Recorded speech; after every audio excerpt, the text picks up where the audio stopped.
Hello, everyone. I'm Tony Vlahos for ExecuNet. Thanks, as always, for tuning in. Joining me are two dear colleagues, Erica Smith and Deb Cantor, to talk about and take your questions on outplacement. Displaced workers are, of course, a part of the daily news feed during these strange times. Senior level executives are no exception. There are many ways companies can handle this sensitive reality, and as ExecuNet coaches who work with and guide people at your level daily, Deb and Erica have a lot to say on the matter. Today, they will be sharing their knowledge and perspectives, including ways to make those departures less painful and more positive for both the exiting executive and the organization. All that's just ahead, but first, as always, a quick housekeeping thing or two. Today's session will run around 40 minutes. We will stay longer if you can. There's no formal presentation, it's a Q&A. So if you have a question, by all means, use the chat box to ask it. If you're having any technical challenges, chat to us, and my amazing colleague Kim will help you out. And before you leave today, please take a moment to complete our little evaluation form. It would mean so much to us. With that, welcome, Deb and Erica. It's great to be talking to you. Hello, good to see you. Same Thank here. you so much, Tony. It is my pleasure. So let's kick things off. I'll start with this. Career transitions are rarely easy. Can they be especially tough for senior level executives? Erica, I'll kick it over to you and then we can hear from Deb as well. Sure. Well, as you can imagine, senior level executives have a very different kind of relationship with the company when this kind of situation occurs, whether it's voluntary or not. And it's particularly challenging because it affects one's self-esteem.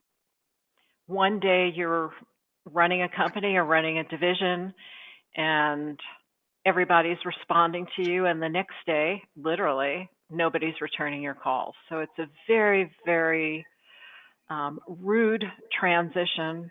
It feels like the rug's been pulled out under you in some ways and can just be very abrupt. It's a very abrupt kind of change. And, you know, most of us, at least in part, identify with our positions. And so there's a real loss of a sense of self. But the other thing to keep in mind is that if you've been a successful executive, which really all of the people Deb and I talk to every day are, you really haven't had to be a candidate very often. And understanding how to navigate this landscape is something new for them. And really the competition's very tough at the top. So where we step in is really helping people understand how to use a lot of what they've used to be a successful executive to be a successful candidate. I love that. Deb, any additional perspectives to add to what Erica just shared? Oh, everything she said just resonates so much with every conversation that we seem to have, especially these days right now.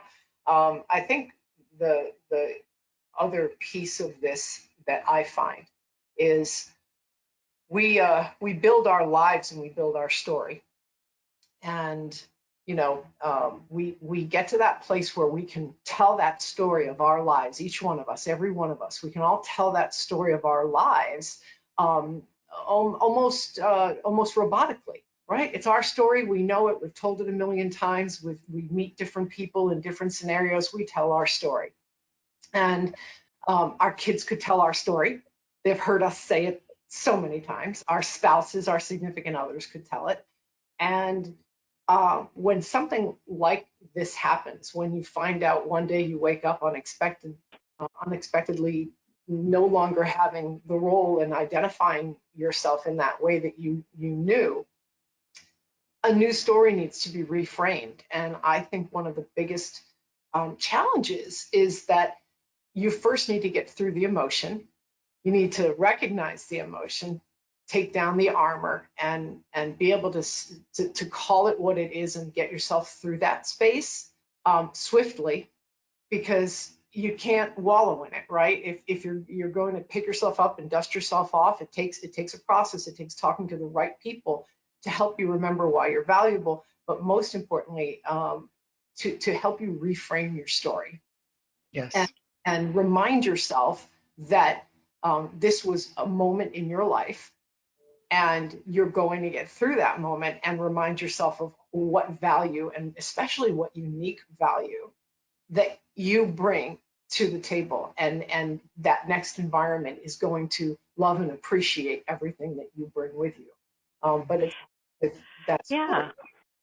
And adding on to that, what's so funny is that when we ask people that we talk to, tell me your story, they Mhm. often tell a story that's a rehashing of their career. And that's Exactly. only a very small part of their story, and not at all, as Deb said, what makes them unique and unique in the market to get the attention they want. Exactly. One of the things that I do just quickly is when I say to somebody, "Tell me why we're having this conversation," it's that first opportunity for me to hear how they manage that story, and that already begins to tell me where can I be helping you. And as Erica pointed out, almost always somebody will immediately revert back to their resume and start walking you through all the steps of their resume. And I think it's, you know what, it's because it's how we were all taught to do it. We're all in the same age group, right? Senior in our careers. And we were all taught to present yourself in a certain way, to present your resume as an historical accounting that is chronologically based. Mm-hmm.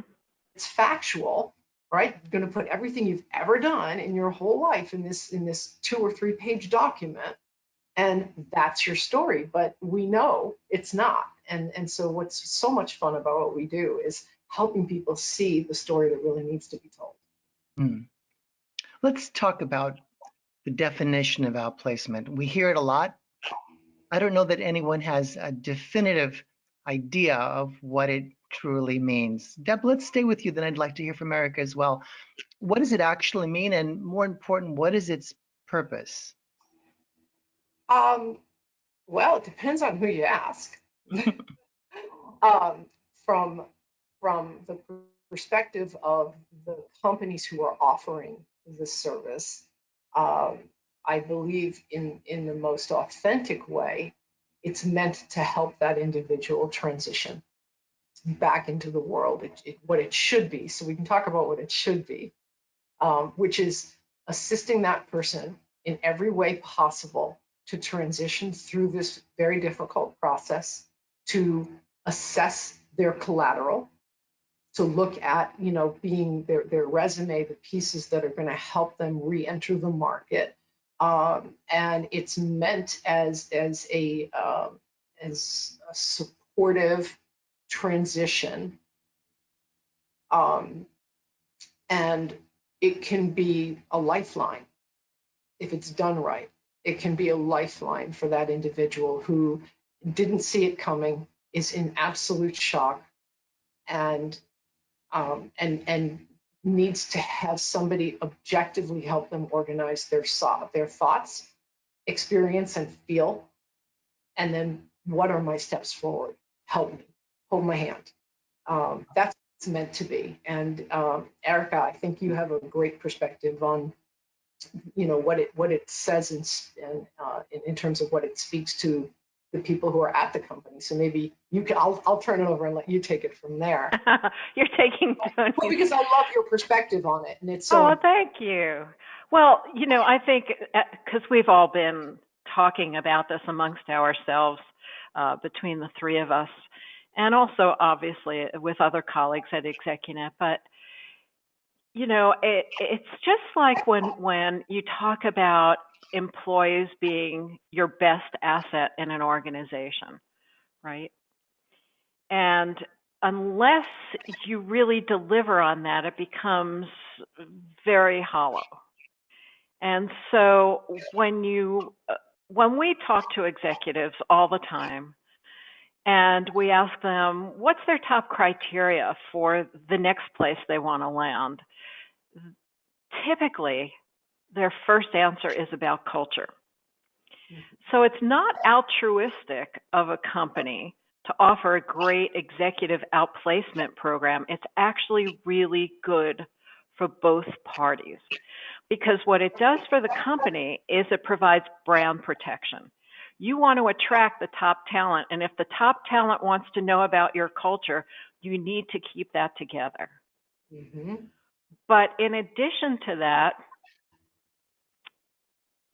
you have to think about the employees who are left behind. How is this departure going to affect the performance of those who worked closely with this person on an ongoing basis? And so we need to help them move on as well. And if they see that you're treating that departed executive well, that will help them transition. And of course, you're avoiding litigation. But from an employee perspective, as Deb said, I think it's really about having that trusted advisor who understands this process that you've rarely had to go through before because you are so successful, and can really leapfrog your performance in this process so that you have a soft landing with a good fit. And that good fit means that you also need to be prepared to understand what criteria you want for your next opportunity. It is a two-way selling process. Mm-hmm. Let's sharpen our conversation just a little bit and Sure. talk about the unique placement needs of senior level executives. Erica, let's stay with you. Then I'd like to hear from Deb as well. What is it about being in that corner office, quote unquote, that requires a different touch? Well, it seems obvious, but of course we do this every day. It seems obvious to say that there are fewer jobs at the top and there's more competition. The competition is really, really fierce. So you have to be prepared to have this marketing and personal branding approach that requires some self-reflection. That's not easy to do, because it's that self-reflection that will help you arrive at what's unique about you in the marketplace. And when executives submit their resumes that they've written themselves, they tend to want to include everything that everyone else has that's a peer of theirs, because they don't want to be overlooked. But really, it's what's different about you that will get you noticed. And helping somebody in that discovery process and having your collateral across channels and across stakeholders attract that kind of attention, really act like a magnet for you, is something that's not common and not commonly practiced and not easy to do. So at the executive level, you're up against a lot of challenges because pretty much the competition is stiff. Mm-hmm. You're only going to be competing with those people who have been very successful. And so your success at work is not enough. And that's a hard message to hear. Deb, any additional thought on? Tony, of course. Of course, great. Thought I trained you. I love what I do so much. Of course, I have additional thoughts. I think that everything Erica said is very poignant. I think it also matters for an individual who is exploring the market, especially if it wasn't their choice, to find that unique value and values, because I think there's always more than one. And I talk to so many people who are uncomfortable with the concept of boasting. I hear that word a lot. It feels boastful. I'm not comfortable with that. It's not who I am. A lot of times, the people that we work with, they're senior level leaders in more technical based areas of expertise. They're not the sales marketing people. They might be, data architecture, the IT or the accounting finance side of life, and it's not their nature to be boastful. So then we talk to them about we need to express those unique values. And one of the ways I help people think about it is think about what your philosophies are, the philosophies of your role in an organization as a leader. So think about your philosophies, in terms of the impact. If you're in IT, as an example, what impact to the organization do you have, directly and indirectly? Because we all know at the end of the day, it's really all about monetizing, right? It's all about, is the company making money? Is the company saving money? Are they bringing efficiencies in? Are they making sure people are, they're offering out to their clients and their users the highest degree of efficiencies and value?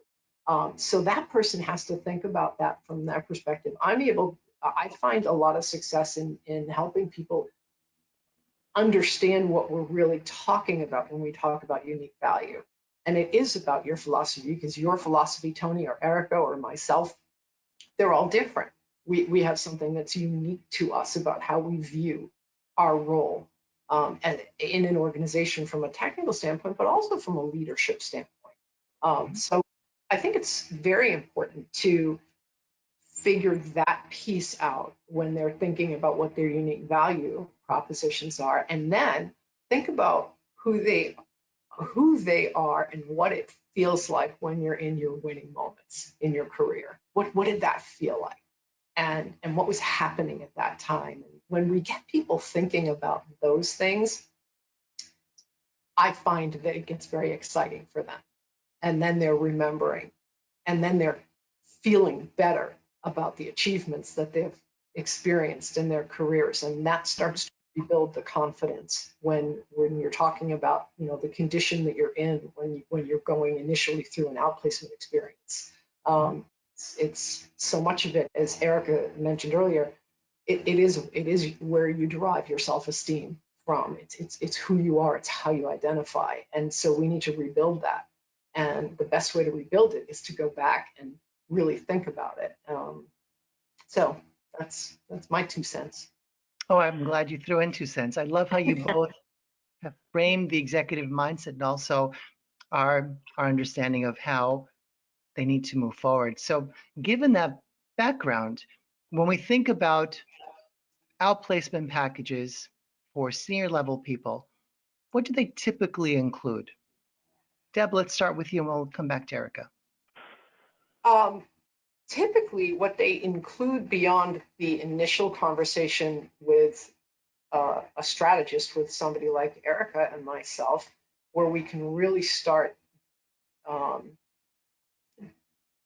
igniting their memory and their mind and getting them on another path, not the wallowing path, because there's time for that, but we're looking to move them forward. So path forward is really our mindset that we want them to be in, because as we pointed out, it is a terribly competitive world. Even before the pandemic scenario that everybody's living through right now, it's competitive.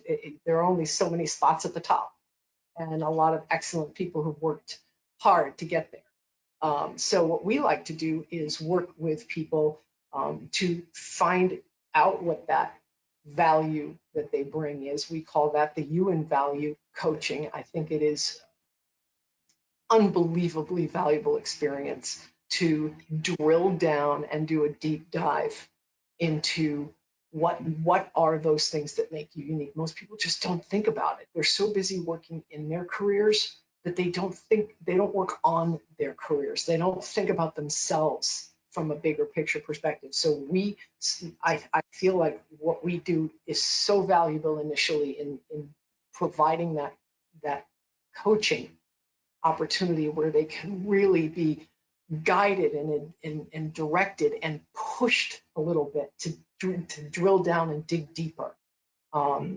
And when we all do that, right? We hire trainers for that reason. In exercise, we work with a trainer because that trainer is going to push us a little harder to find our best.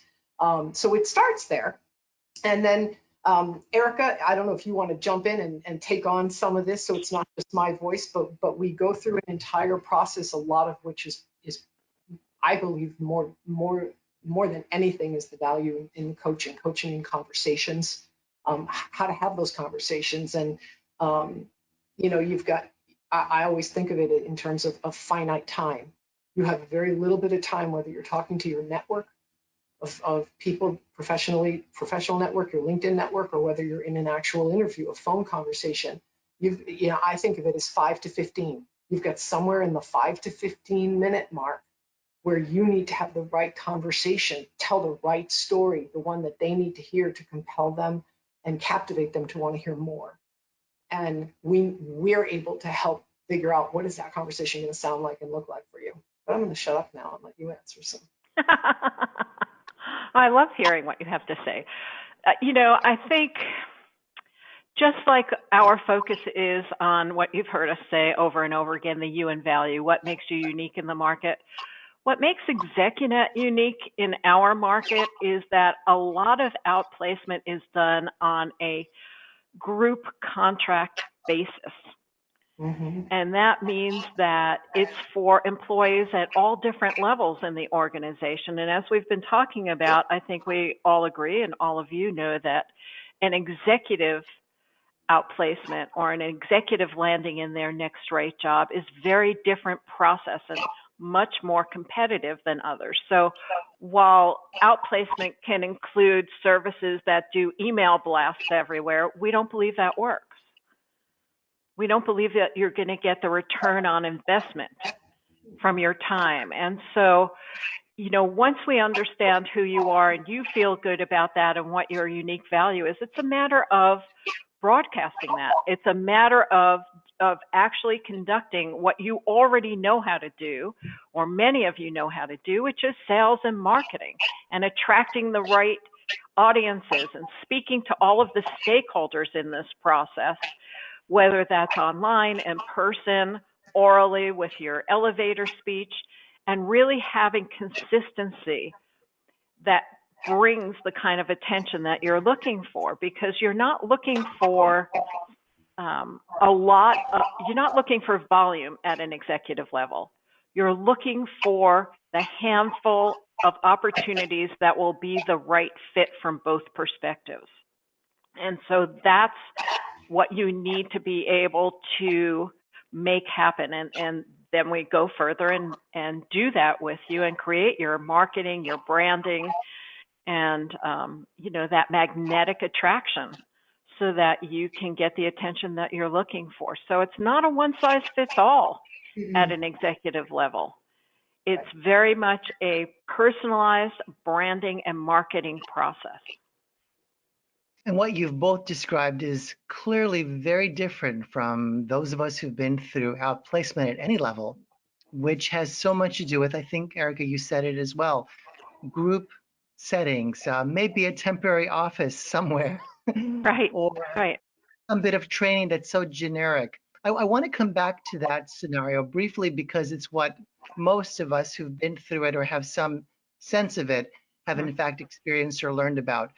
So thinking about what most of us have experienced, and it's been called outplacement for people at our level, what is it about that form of, I'll call it treatment, that organizations gravitate to? It doesn't sound like it's Well, particularly. yeah. I mean, if we just think about the economics of this, at the point at which, again, we're talking about layoffs, and this might be, something that has been voluntary, but when people are let go, it's typically economic and not performance-based. And so companies are looking at their short-term costs primarily. At that point, they're looking how to save money, not spend a lot of money, and get over whatever that challenge is that's before them. And so they tend to group their entire company of employees together and do a group package, because that has, it's less costly in the dollar and cents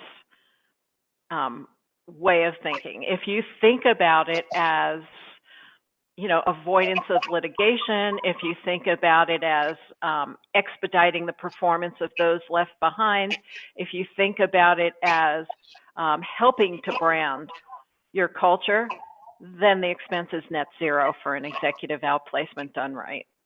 Mm-hmm. In dollars and cents, Erica, what does it typically cost a company? I think some of us are curious. I've been getting some chats around this. When we think about Uh-huh. the form of outplacement that so many of us are familiar with, what does it actually cost to outplace an executive? It can cost, depending on how you approach it. I have people saying, well, I talked to someone who would write a resume for $350. Well, that might be a very nicely organized piece of paper, but it's not likely to get you the results that you're looking for. So, if you're going out to an independent and you just want your resume written, it could be $350, $500, $650. On a group basis, it varies widely. It can be anywhere from a few $1,000s to $40,000 and up. Mm-hmm. I'm looking at the chat box and I want to thank everyone. Hundreds have been chatting and their questions. We've been getting to them in one form or another, but I'm going to pull up some specific ones and hopefully Deb and Erica will provide some help. So let me take a really juicy one. There's so many. Okay. Oh, yay. All right. Here's one, and you've heard this before, but maybe the numbers have changed.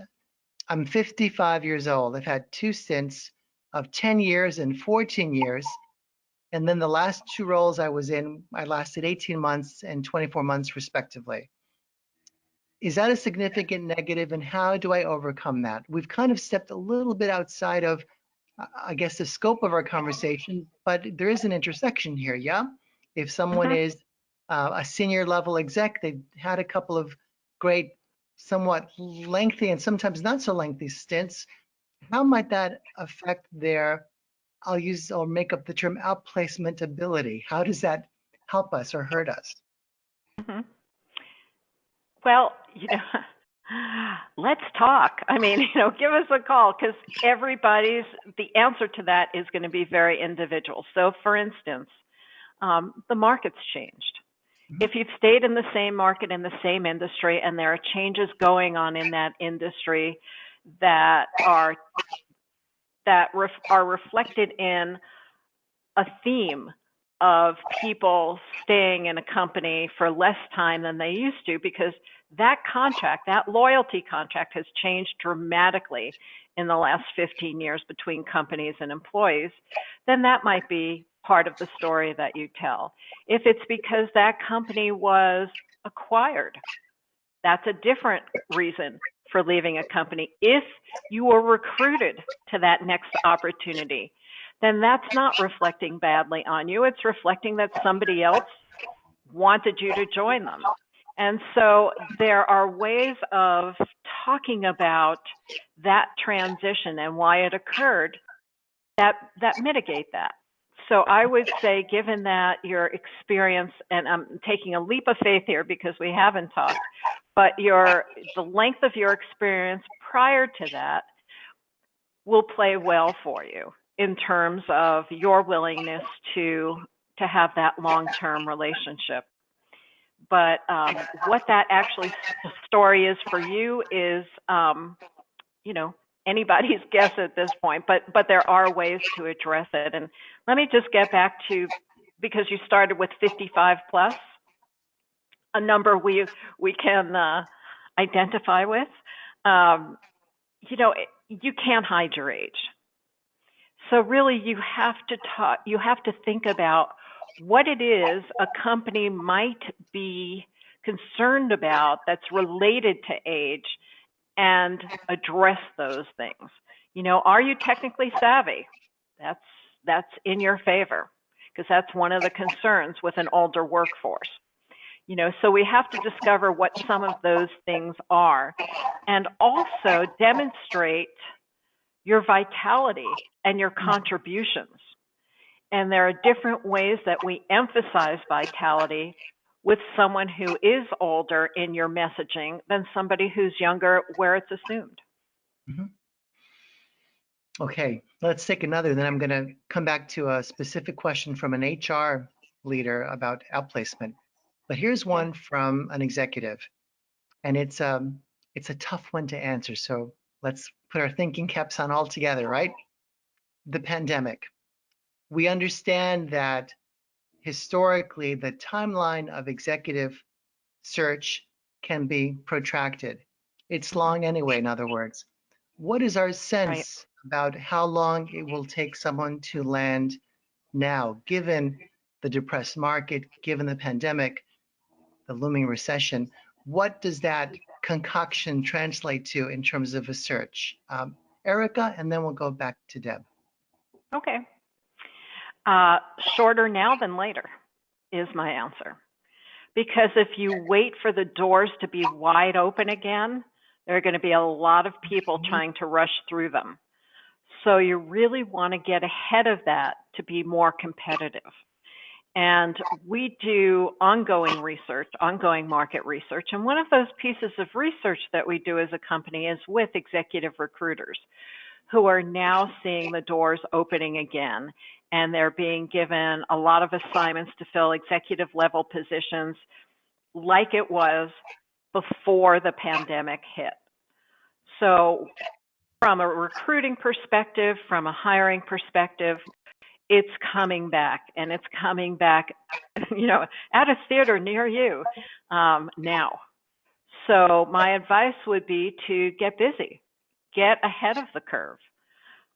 It's always a better position, better competitive position for you to be ahead of the curve than in the mix.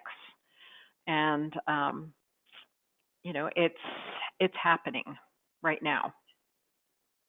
Deb?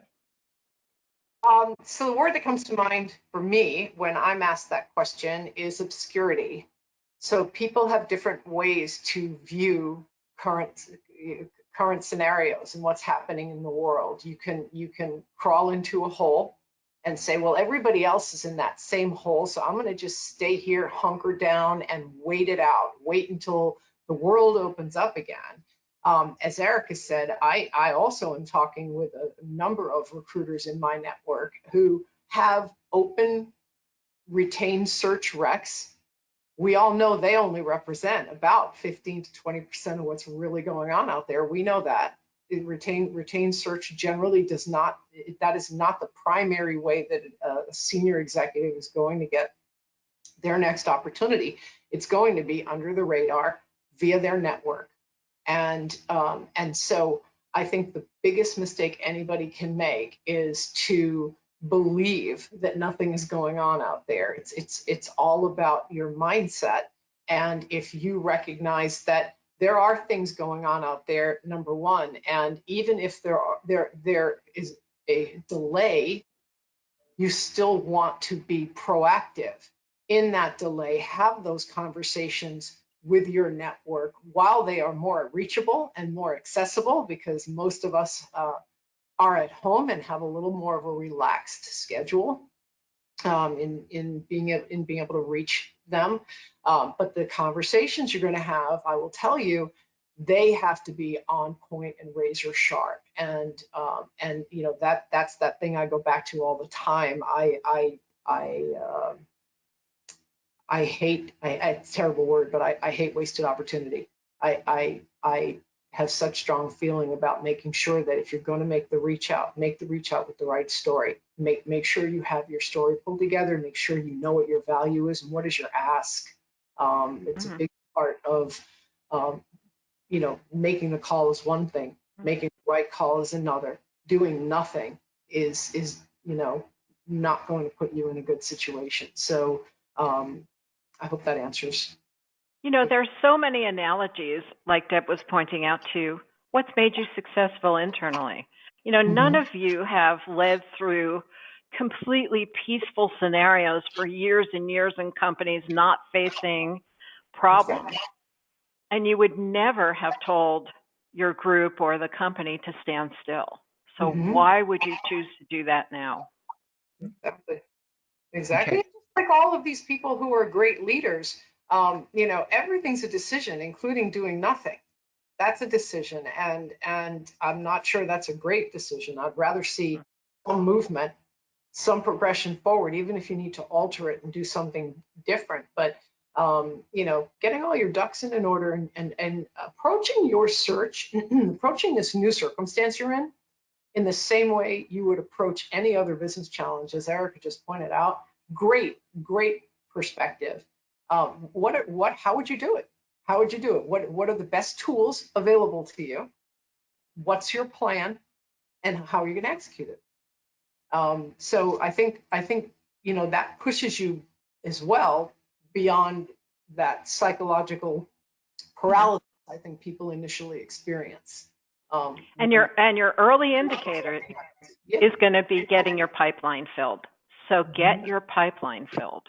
yeah, That's going to be a great early indicator for you that you're going to land softly. yeah.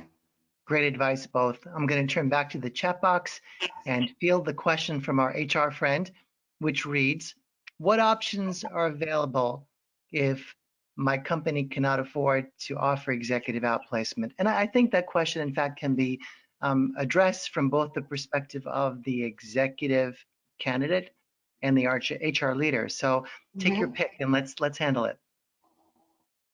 I'll jump in quickly, only Okay. to say that I think everything is a negotiation. We are not talking with staff level people here. We're talking about senior level executives who didn't get there without some solid negotiation skills. So I think that part of it is if it's not a company's policy or normally in their budget, that might be a smaller company as an example, or small to medium-sized company, they may be open to reimbursement for certain expenses. So an individual could say, I would like this service. I have many clients who have said, I'm going to go back to my company and see if they will reimburse me for these services so that I can get what I need, because who knows better than you what you need right now. And some companies, especially if they haven't had a lot of experience with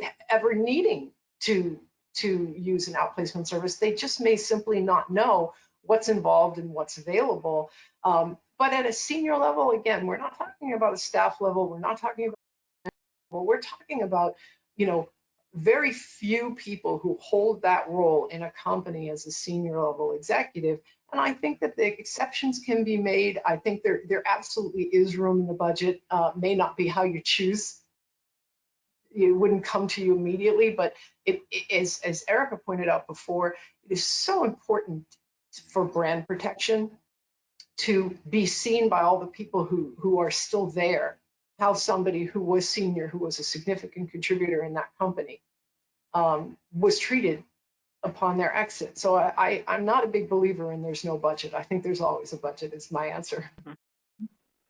Yeah, pay for it now or pay for it later. I mean, what's the cost of your image being tarnished? What's the cost of, the average litigation cost is $250,000. So it's also, as Deb is pointing out, it's how you look at this that's more self-limiting than reality sometimes.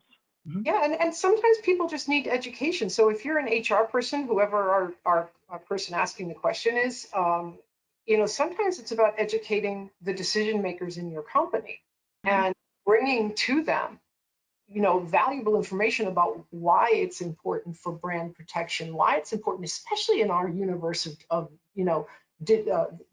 digital reality, right? Yeah. So angry and upset people who get on Glassdoor and say, just thinking about Glassdoor, right? Perfect platform for doing that.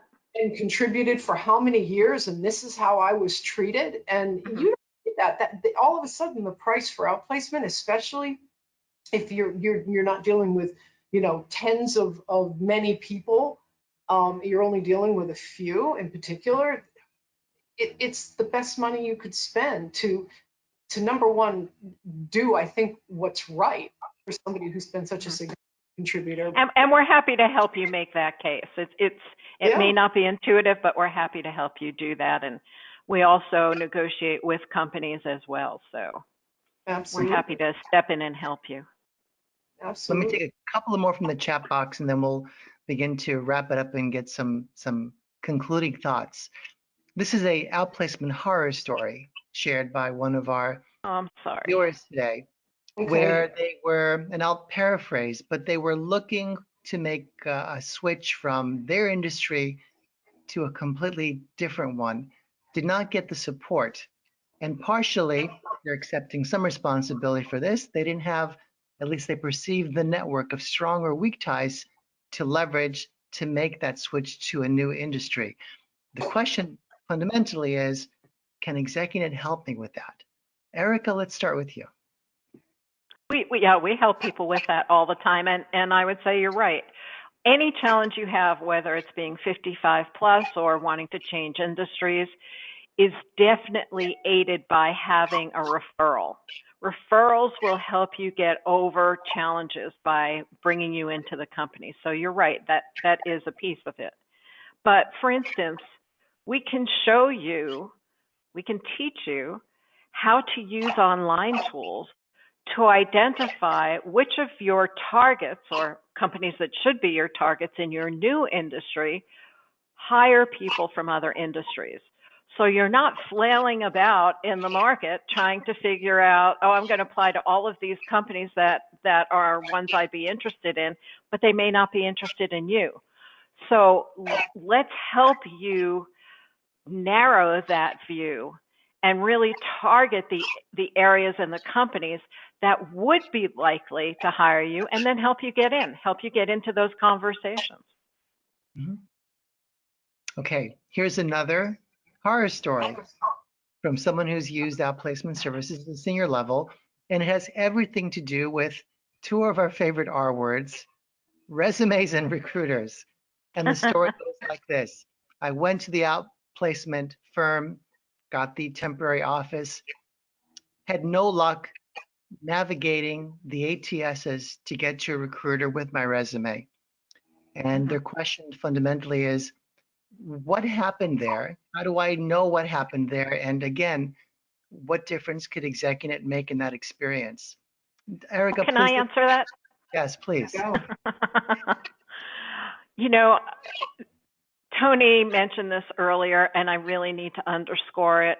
Deb mentioned it. It's very important for you to understand that recruiters should not be your primary target in getting a Thank you. role.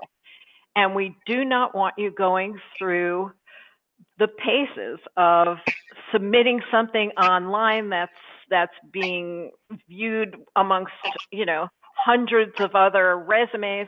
I mean, you really have to understand how to get around what are the common ways of applying for a job to do the uncommon that gets you noticed. And Mm-hmm. so, recruiters are wonderful. If a recruiter reaches out to you, absolutely communicate with them and help them and offer to make recommendations for them. If you're not a good fit, they're a great source, but they're a very small source of ways to get into companies. And so we really want you going in through the top of the organization. That's where you're going to have, that's why everyone in ExecuNet is very senior themselves. We've all had a seat at the table. We want you to have a peer-to-peer conversation. That's where you're going to have the most success. Terrific. Well, we've worked through many of the questions in the chat. We are approaching that minute mark, and I want to start to wrap it up, but we will get some concluding thoughts from both Deb and Erica. First, thank you all for tuning in. Thanks as always for your marvelous questions. It's a privilege to get to ask them, and I learned so much just by having the joy of doing that. So thank you. So let's turn to Deb for some final thoughts on outplacement at the senior level, and then we'll finish up with Erica. Deb, what have we not covered that you'd like our audience to really understand and internalize about that part of their experience? I think that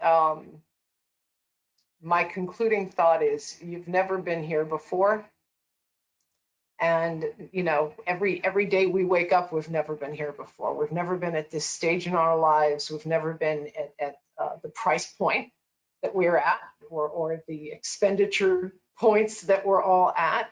We're at a different space. So many people that come to us from an outplacement perspective have not had to do this process, right? This search for the lifeline that is their career and what sustains their entire universe, their homes, their lifestyles, their families. And if you've had to do it before, then it is completely new territory. And just like anything, when it's new territory, you need the trusted advisors who aren't going to just make what you have pretty, because that's what the $300 resume service can do for you. That is not, absolutely not what you need. What you do need is the trusted advisor, the person who's been there countless times, who can walk you through and help you work through the very necessary steps that are going to elevate you and have you noticed and seen by the right people at the highest levels in order to move forward in your life. And so you've never been here before, and seek the help you need. And we're that space that can do that for you. Mhm. Thank you. Erica. I would say that taking action really helps reduce panic and fear. And so taking a step in the right direction will be helpful for an individual, and taking a step in the right direction for a company to get the partnership they want to work with will also help them relax about the consequences of what they're having to do that's so unpleasant. And I would say that listen to that inner voice. Listen to that voice in you that says, I need help, and go ahead and get the help. It is not a weakness for you as an individual or a weakness for the company to partner with a third party, because that's not your area of expertise. I would never step into the jobs that you're doing. Why would you know mine? Mm-hmm. So have faith. You will land in a safe place. Beautifully said. Well, thank you all again. Thank you, Erica and Deb, for your time and for your insight. And I hope that you've listened closely, everyone, to what Erica and Deb have shared about how to negotiate this space and how to potentially get where you want to go better and faster with the help of ExecuNet. And I won't repeat what they've said because I think it was pretty powerful and stands on its own. So with that, and of course, the link that Kim has chatted out to you, follow through with us and let us know how we can help you. All right. Thanks again. Best of luck, everyone. Okay. Absolutely. Look forward to hearing from you. Bye for now.